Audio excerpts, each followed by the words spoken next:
How do you take your Nordic hamstring curl from this to this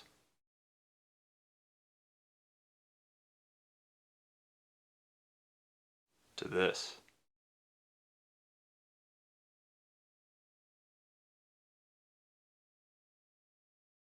Let me know in the comments if you have any questions on my progression method. But stick around to the end, because I'm about to give you everything you need to get your first Nordic curl. So to tackle the Nordic curl, I approached it the same way I would have if I had to relearn how to do a pull-up. Enter the pull-up band.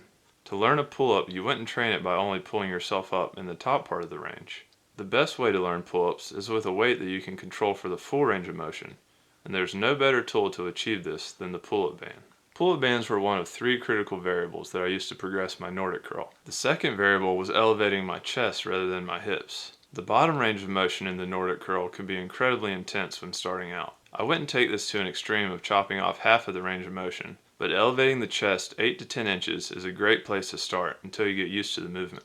The third variable is the rep scheme and the programming. I utilized a peaking style periodization as well as cluster sets. If you're familiar with the work of Charles Poliquin, you know that cluster sets can be a very powerful tool for gaining strength in challenging compound movements. Alright, so let's now give you all the tools you need to make this happen. Setup. Ben Patrick has a great video that I will link in the description showing you tons of different ways you can makeshift your Nordic curl if you don't have a dedicated setup or machine. First off, you'll need pull-up bands, which I have provided a link for in the description. Second, you will need a pad, which I've also provided a link for in the description. I found that something like a pillow or a yoga mat was just not enough padding for me. A thick balance pad like the one I've linked in the description feels a lot better on your knees, and it helps you to focus on the muscles that are working rather than any discomfort in your knees. Third, you'll need something for your chest to rest on in the bottom of the range of motion. I use pavers for this, but you could literally use anything. The pad I'm using elevates my knees, so I still use a landing pad for my chest, even when I'm working flat ground Nordics, because my knees are already elevated and I don't want to go beyond flat ground. For the setup at my house, I have a pull noodle over top of a 2x4 to keep my ankles in place.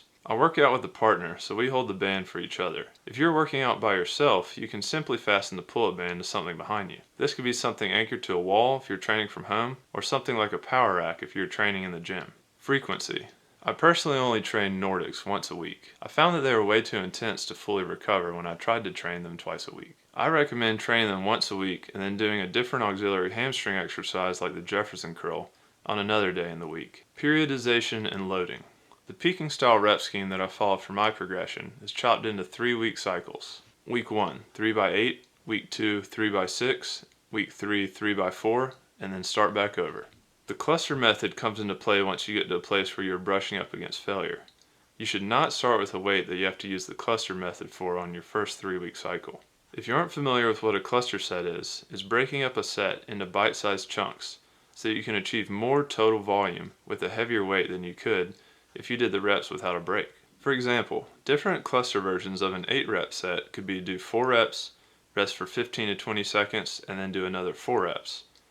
Or it could be broken down even further into do 3 reps, rest for 10 seconds, do 3 reps, rest for 10 seconds, and then do 2 reps to finish your set of 8. Training to failure is not a training tool to be thrown around, especially with the Nordic curl. The eccentric portion of the movement creates a substantial amount of muscle damage and soreness, so you should only work the weight and range you are able to handle. Let me give you an example of how this could progress over a 12-week period to a single flat ground Nordic. Since some pull-up bands come in different colors, I will reference them by number rather than color. 1 being the thickest, easiest band to use, and 4 being the thinnest, hardest band to use. This fast of a progression to a flat ground Nordic is only realistic if you have substantial starting strength. The most important thing is to not rush the process so that you don't get injured and you can continue to make slow, steady progress. I'll list the 12-week progression in the description if you want to print it out and try it for yourself. But again, you need a fairly well-developed posterior chain to handle this fast of a progression. First cycle. Week 1, 3x8, with chest elevated 8 to 10 inches with band 2.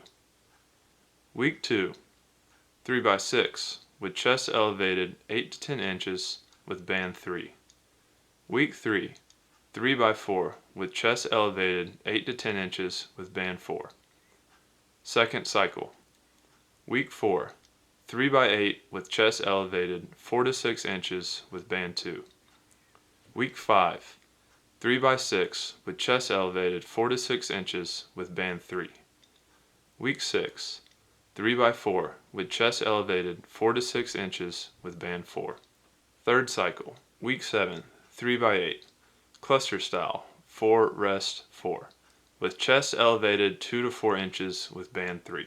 Week 8, 3 by 6, cluster style, 3 rest 2 rest 1, with chest elevated 2 to 4 inches with band 4. Week 9, 3 by 4, cluster style, 2 rest 2, with chest elevated 2 to 4 inches with body weight. Fourth cycle, week 10, 3 by 8, cluster style, 3 rest 2, with chest elevated 0 to 2 inches with band 3.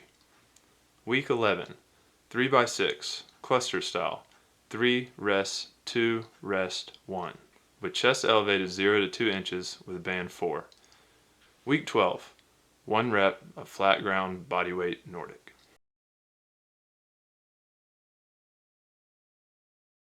To continue to make progress, you should deload every 6 to 12 weeks and go back to a set that you originally had to do a cluster set on and see if you can complete it without breaking up the set into a cluster. What if I hit a plateau? If at any point you're struggling to progress, you have 3 options. 1. Change the resistance and use a thicker band, or add the thinnest band onto the band you're already using for a little bit of extra help. 2. Change your elevation so that your chest doesn't have to go as low. Most likely if you have to make this extreme of an adjustment, you're trying to progress too fast and you need to slow your overall progressions. 3. Break the cluster sets up even further. Something like a set of 6 could turn into a cluster set of 2 rest 2 rest 2, or 2 rest 2 rest 1 rest 1. You can break this down as far as you need to achieve the total volume necessary to continue to progress. If you're getting to where you have to break your entire cluster setup into single reps, you're trying to progress too quickly. When in doubt, change the resistance first and never work through pain. Last but not least, how long did it take me? I dug back through my training logs and it took me 12 weeks to go from a 3 band with 8 to 10 inch elevation to my first bodyweight Nordic at 2 to 4 inch elevation, shown in my video at the end of August 2020. From there it took me another 4 months to do a weighted Nordic curl with a rest in the bottom. It's been 5 months since I started Nordic curls, and I'm now able to do flat ground Nordics with a rest in the bottom for reps, as well as a set of 2 without any pause in the bottom, which is max effort for me. For another example, my partner Grace started at the same time as me with band 4 at an 8 to 10 inch elevation and is now able to do a max effort single rep flat ground Nordic with band 1 5 months later. A realistic time frame for most people is 6 to 12 months, unless you have a substantially developed posterior chain. Like all exercises, consistency is the key. Grace and I have both missed a few sessions over the last 5 months, but we've both seen amazing progress using the methods that I outlined. Give this video a thumbs up to help other people find it, and subscribe for new videos every week.